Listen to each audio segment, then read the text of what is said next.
بسم اللہ الرحمن الرحیم۔ السلام علیکم۔ میرے چینل میں آپ کا استقبال ہے۔ آج کی ویڈیو گرامر کی ہے، جس میں آج ہم علم بیان کا ٹاپک لے رہے ہیں۔ تو اس سے پہلے کی ویڈیو میں نے علم بیان میں تشبیہ یہ مکمل کر دیا تھا۔ تشبیہ ہم نے اچھی طرح سے میں نے سمجھا دیا تھا۔ تو آج ہم علم بیان کے تحت استعارہ، آج کا ہمارا موضوع ہے استعارہ، میٹافور۔ ٹھیک ہے، تو حسرت موہانی کی غزل کا درج ذیل مطلع پڑھیے اور غور کیجیے کہ انہوں نے محبوب کی تعریف کے لیے کیا الفاظ استعمال کیے ہیں۔ روشن جمال یار سے ہے انجمن تمام، دہکا ہوا ہے آتش گل سے چمن تمام۔ دوسرے مصرعے میں آتش گل کا استعمال ہوا ہے۔ آتش گل سے مراد ہے دہکتا ہوا پھول یا بہت خوبصورت پھول۔ شاعر نے اس مصرعے میں یہ نہیں کہا کہ اس کے محبوب کا حسن آتش گل کی مانند ہے، اس نے صرف آتش گل کہا ہے، اور ہم نے یہ سمجھ لیا کہ اس کا مطلب دہکتا ہوا پھول نہیں بلکہ جمال یار یعنی محبوب کا حسن ہے۔ یہاں لفظ کو اپنے اصلی معنی کے بجائے مجازی معنی میں استعمال کیا گیا ہے، یعنی اصلی معنی کے بجائے جو دوسرے معنی میں مجازی معنی استعمال ہوئے، وہ لفظ جو اپنے اصلی معنی کے بجائے مجازی معنی میں استعمال کیا جائے اور دونوں معنی میں تشبیہ کا تعلق ہو، اسے استعارہ کہتے ہیں۔ استعارہ لفظ مستعار سے بنا ہے، جس کے معنی ادھار لینا، اسی لیے استعارے میں لفظ اپنے لغوی معنی کے بجائے کسی اور معنی میں استعمال ہوتا ہے۔ البتہ دونوں لفظوں کے مابین کسی خصوصیت کی بنا پر تشبیہ کا تعلق ضرور پایا جاتا ہے، یعنی تشبیہ میں تو کیسی کہتے ہیں نا، اس کی جیسی، تو لیکن یہاں اس کی جیسی نہیں کہہ رہا ہے، یہاں پہ کہہ رہا ہے کہ میرا جو ہے جمال یار جو ہے میرا آتش گل ہے، یعنی دہکتا ہوا پھول کا مطلب کہ یہاں پر اس کے حسن کے بارے میں کہہ رہے کہ بہت ہی خوبصورت ہے نا۔ تو مطلب دونوں لفظوں کے مابین کسی خصوصیت کی بنا پر تشبیہ کا تعلق ہو رہا ہے۔ جو تشبیہ کا تعلق ہو رہا ہے نا کہ اپنے یار کے حسن کو دہکتے ہوئے پھول کی مانند بتا رہا ہے، لیکن مانند نہیں کہہ رہا ہے، یہاں پر ڈائریکٹ کہہ رہا ہے کہ میرا یار جو ہے آتش گل ہے۔ استعارے اور تشبیہ میں گہرا تعلق ہے۔ تشبیہ ہی کی طرح استعارے میں مشبہ اور مشبہ بہ ہوتے ہیں، تاہم استعارے میں مشبہ کو مستعار لا اور مشبہ بہ کو مستعار منا کہا جاتا ہے۔ ان دونوں کے مابین ایک بنیادی فرق یہ ہے کہ تشبیہ میں کسی ایک چیز کو کسی دوسرے چیز کے جیسا بتایا جاتا ہے اور اس کے اظہار کے لیے حروف تشبیہ یعنی جیسا، کی، طرح، مانند وغیرہ استعمال ہوتے ہیں، جبکہ استعارے میں یہ الفاظ استعمال نہیں ہوتے ہیں۔ ٹھیک ہے نا، تو سمجھ میں آ گیا نا۔ تو جب ہم تشبیہ کرتے ہیں تو اس میں تو میری پچھلی ویڈیو میں آپ دیکھ لیجیے گا، میں نے تشبیہ کو ڈیٹیلنگ میں سمجھا دیا ہے۔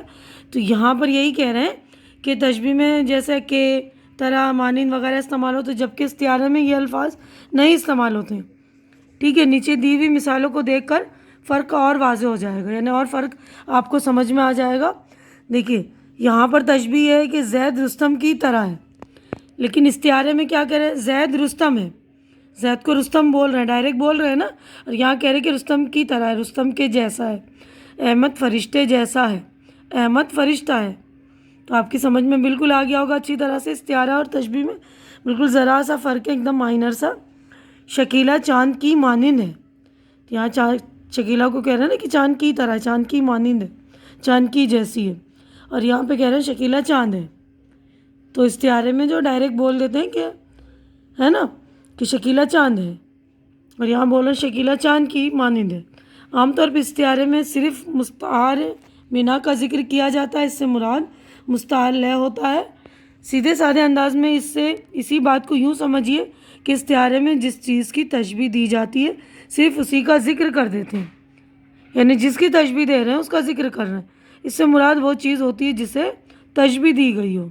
مثال کے طور پر مثنوی سیر البیان میں جب شہزادے بے نظیر کو پری چھت سے اٹھا لے جاتی ہے تو بادشاہ کا رد عمل اس طرح ہوتا ہے کہ کاش شہ نے وہاں کا مجھے دو پتہ، عزیز و جہاں سے وہ یوسف گیا، یوسف جیسا بے نظیر کہاں سے گیا۔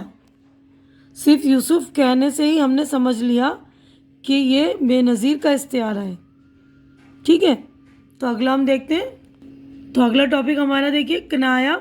امیر مینائی کا ایک شعر ہے.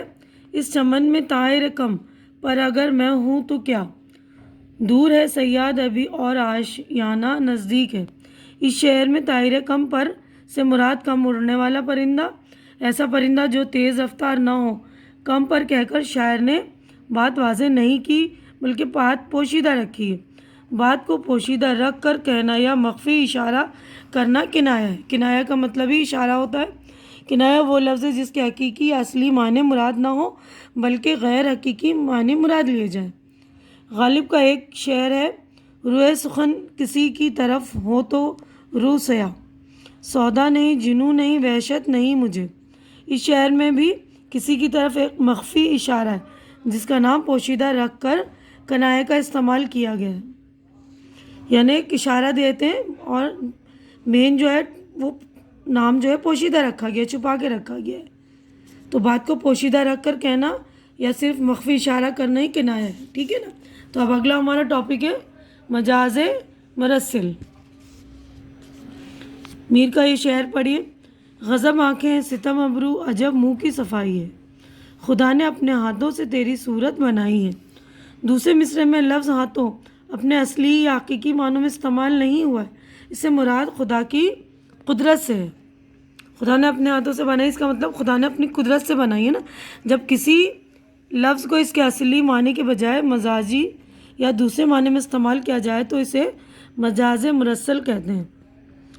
حالی کا ایک شعر ہے، ہنر کا جہاں گرم بازار ہے اب، جہاں عقل و دانش کا بیوپار ہے اب.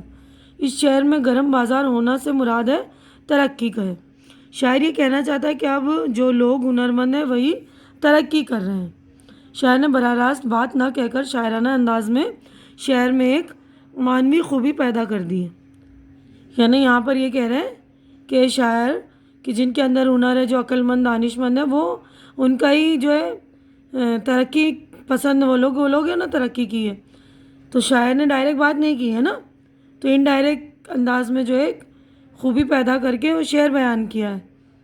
ٹھیک ہے. تو اب امید کرتی ہوں کہ آپ لوگوں کو استعارہ کنایا مجاز مرسل اچھی طرح سمجھ میں آ گیا ہوگا، اور امید کر رہی ہوں کہ میرا ویڈیو پسند آ رہا ہوگا. پسند آ رہا ہے تو اسے لائک کیجیے، زیادہ سے زیادہ شیئر کیجیے تاکہ زیادہ ضرورت مند بچوں کی ضرورت پوری ہو سکے. اور میرا چینل سبسکرائب کر کے میری حوصلہ افزائی کیجیے، کیونکہ چینل کا سبسکرائب کرنا بالکل فری ہے. آپ لوگ میرے چینل سبسکرائب کریں گے تو میری حوصلہ افزائی ہو جائے گی.